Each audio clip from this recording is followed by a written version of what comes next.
Okay, so when I'm done with an instructor paced pear deck, and obviously this is like maybe the next day or during my planning bell, I don't do this right away. I can go back and open up the reflect and review, but I can also show you how you can get to it if you've closed the tab.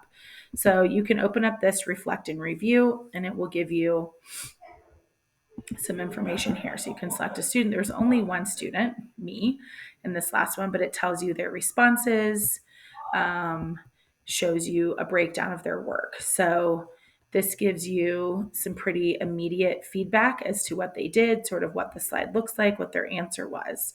Then you can come in here, you can choose other students. It's really helpful when you have the students log in with their actual account so that you can know exactly who to look for. So if you were actually going to evaluate it or you wanted to share with parents, the parents really like it when I take a screenshot of like their drawings and send it to them and say, look what your child did.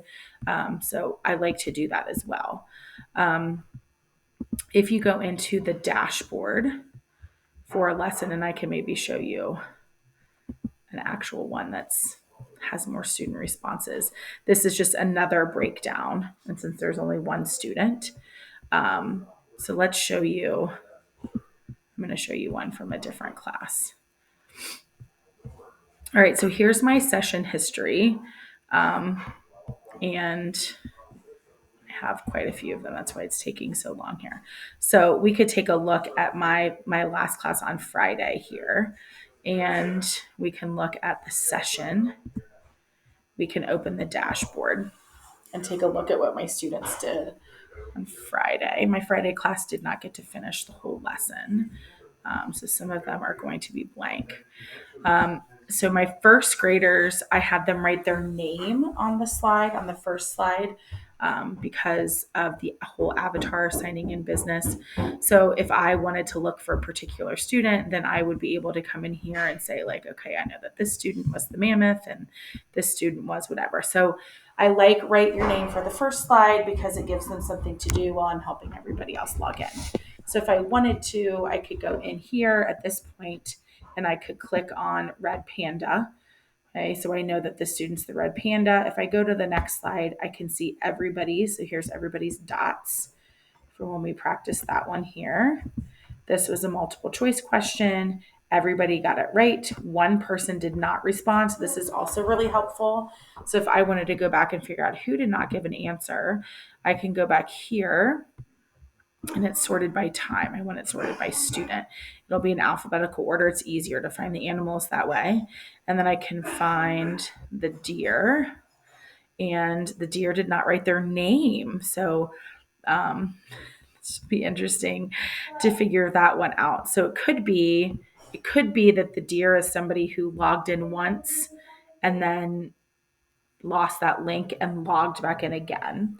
So maybe we'll go to another one and see what they did. So here it was 100 day. So I let them color, and this would be something where they really loved seeing their stuff up on the board. So you can go back and look.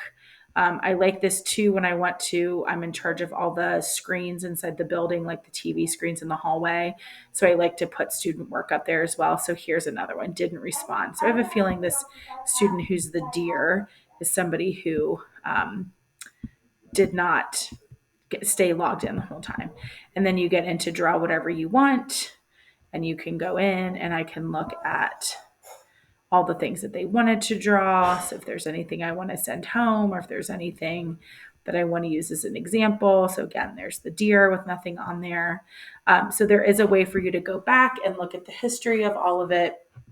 There's a couple of different settings up here. So this is a grid layout. This would change it. So makes it a little bit more manageable to see.